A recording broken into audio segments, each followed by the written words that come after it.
Our second guest tonight is photographer Emilio Brizzi. Welcome, Emilio, to So Damn Local. Thank you. Thanks for coming in. Thank you very much for asking me. Now, you have a very intriguing project or exposition going on right now at the Amstelkerk called Kopstoot.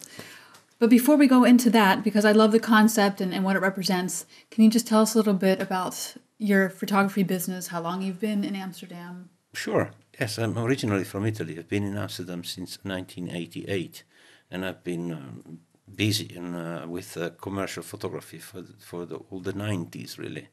And then slowly, I have allowed myself to drift into the habit of taking a lot of photographs in the streets of Amsterdam. And this eventually led to my first book, which was aptly titled Amsterdam, Mrs. Simpson. Then I made a second book, which was also called Amsterdam. So it seems as if all my books will be called Amsterdam, but that they are far from being exactly the same. So what happened is, eventually I got to meet this person called Willem Pijvers, who was also like me, Amsterdam-crazy.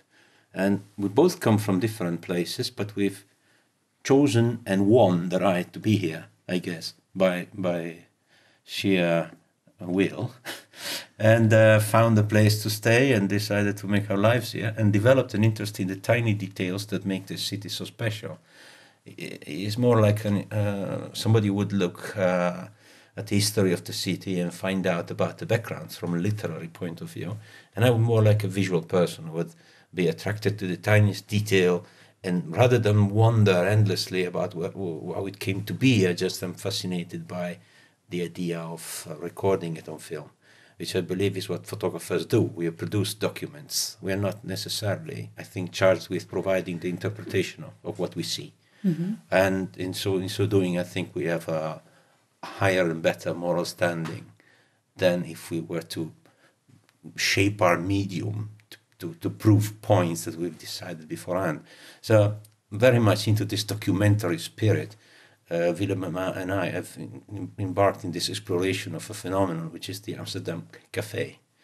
And the Amsterdam Café is something important for the Dutch people. There's not a Dutch person I've been speaking to about this project who wasn't completely fascinated with the very idea, was very happy and enthusiastic about it, and at the same time very anxious as the prospect of this institution quickly disappearing from the street life of Amsterdam due to the evolution of the city. Yeah, and that's one thing that I read on the back of the book here too. The whole premises is this is changing so much, everything's becoming a coffee salon. Definitely, yes. There's nothing wrong with change. I would like to state that because I've made it my business to look at the history of Amsterdam even from a photographic point of view and look at the work of photographers who have worked in the past. Mm-hmm. And there's some great examples and people have produced important bodies of work. And if you examine those, then you realize that the city has always been changing at quite a quick pace. And you can actually see for each and every period a different photographic life would be registered by these heroes, because it's not a very well rewarded activity. It's a work of love, if you will. But luckily enough, Amsterdam always had somehow somebody around doing that, and so we're given this beautiful memory, so we can recall the time before we were here, and I feel so maybe it's a good thing to record the time when you are here, so that your children eventually will look back on these years and find some tangible proof of what it was. Yeah. There's nothing wrong in changing. I mean, this is what life is. It's a constant process of changing. And photography, by its very nature, stops the change in some images that will hold a little longer than what it otherwise would be. So it's a fleeting reality that is getting frozen in little frames that carry this information for future humans. I feel that's what we do. Well, it's a beautiful career, I think. It's something that really important to document these things taking place in the scene. Like you said, we're lucky in Amsterdam. We have the Stadsarchief and lots of photographs. This is very much in hindsight. When it starts, it's really more like an obsession that slowly develops. Yeah. So you hardly notice that it's happening to you. And then looking back, you realize you've got 500, 600 plates. Yeah. So meaning large format negatives. So that it's not like digital. It's not like going around with your telephone and zapping away uncritically. It's very much taking the time to look around and select the things that you want to see. Yeah, and represent them properly. Well, and that's the other thing, because it says here that the particular camera that was used, that the lines of the buildings are just exactly as they are. Yeah, Can you tell us more about that? Yeah, that's exactly one of the points in Amsterdam. I mean, the funny thing is, I found a book from the 1800s of British photographers who arrived in Holland for the first time. And they seriously were thinking that there was something wrong with their cameras because all the buildings looked at an angle and crooked, you know. Right. And actually, it is the way they are. Yeah. So if you don't fix the camera in some kind of objective mode, then you will never know whether what the lines that you're looking at are due to camera aberrations or to the reality of the building. So I feel in Amsterdam, more than in other places, as a photographer, you need the integrity of working in a very systematic way, so as to depict the reality which is in a way deformed, in a honest way. Of course, what I did, I used the wide-angle camera with its very nature, does give a spatial representation of reality which is different from what your eye would give. In this, I took a little poetic license because I wanted to enhance the architecture in a way that only a wide-angle can do. And the other thing I did was to lift the camera from the street level up to 3.50 meters.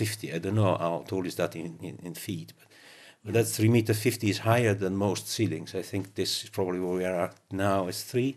So 350 is quite high. It's almost the first floor of a normal house.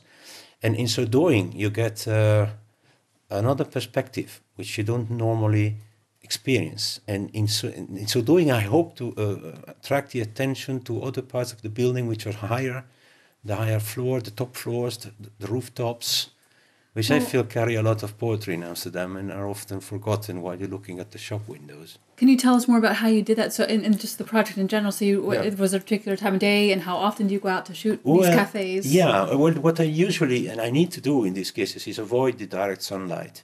Mm-hmm. So I need overcast days.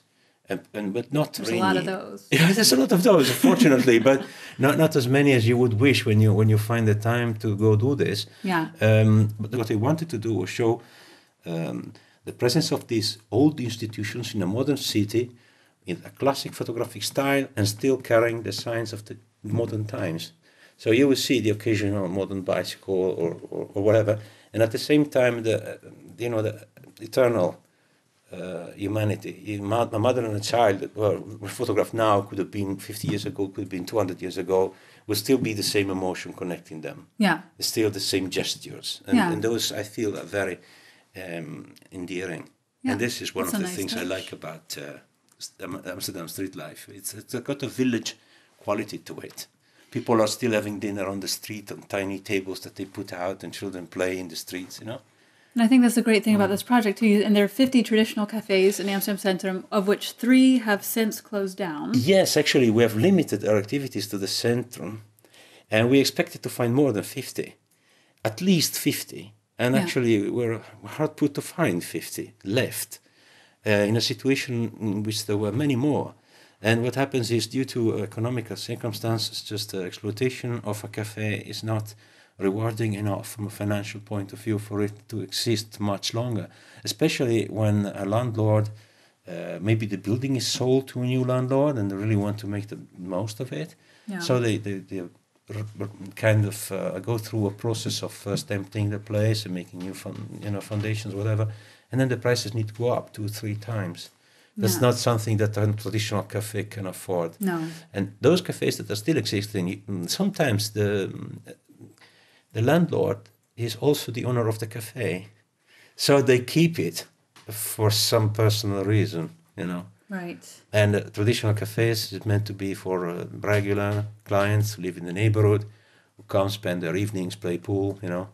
It's a social place. Well, that's what with these 50 cafes that you featured. I love how you say how many regular guests do they have? What percentage are tourists? Yeah. You even can see whether you can get bitterballer there, what beer's on tap. Yeah. So there's all these wonderful facts and figures along with the photography. So you have both elements going on. Yes, it's very much a factor that would speak volumes to the Dutch.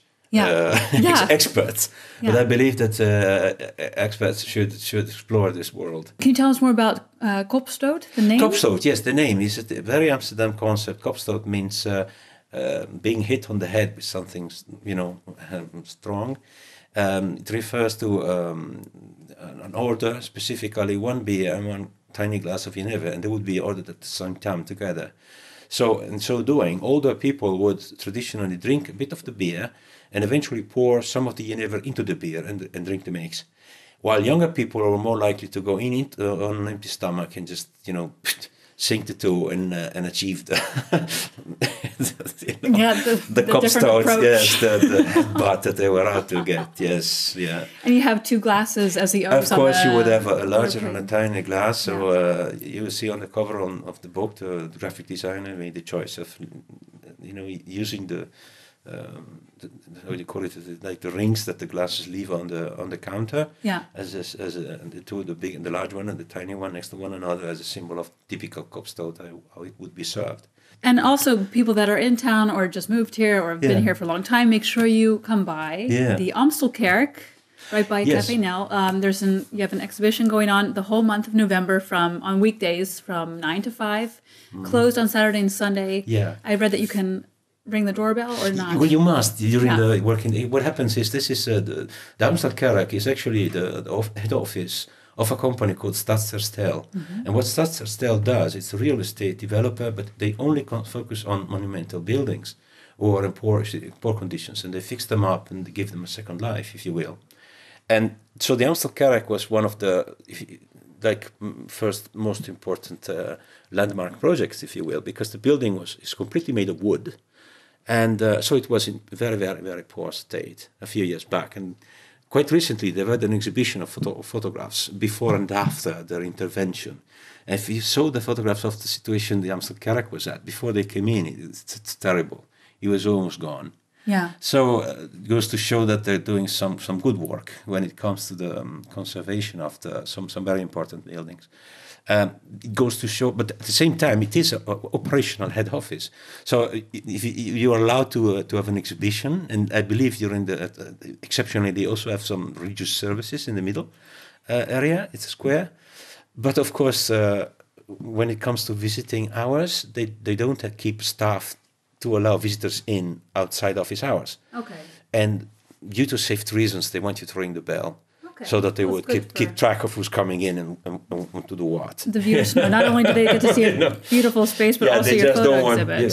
Whatever. They did, more than a church. And for viewers out there, so they now know how to get it, but also to check out photo-dreamtown.com. Well, yeah, that's a site that, together with Willem Pijvers, we made a few projects so far. Okay. And the first one, it's called Dreamtown because those images were more like a fantasy world in which we took buildings from Amsterdam and placed them all over the world in funny or exotic or whimsical situations.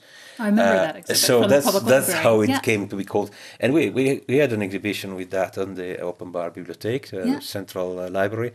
And also this Kopstoot exhibition will be eventually moved to the Central Library, at least a selection of it. Okay. But if you want to see the full work now, 50 photographs on exhibition in the Amsterdam-crazy, the public library does not allow that many pictures. There's less room to hang. Okay. So we'll make a selection. And then another place that they might want to check out is a Facebook page, Pijvers Brizzi. Pijvers Brizzi, yes. Well, that's funny because we keep that updated. Somebody running the show quite well on that front, so I don't need to do it myself, fortunately. But it's constantly updated. So if you want to know where we are at, where you can buy prints or buy books, you can check it out, yeah. And of course, be sure to check out Emilio-Brizzi.com. Well, that would be more like the other side of me, which is... The other side. not working as also always dedicated, of course, as creative as the client allows me to be, but more, commercially minded photographer. They can get the full picture. Well, thank you so much for coming on the show today. Thank you very much for having me. Thank you. Thank you very much. Take care, Emilio. Thank you.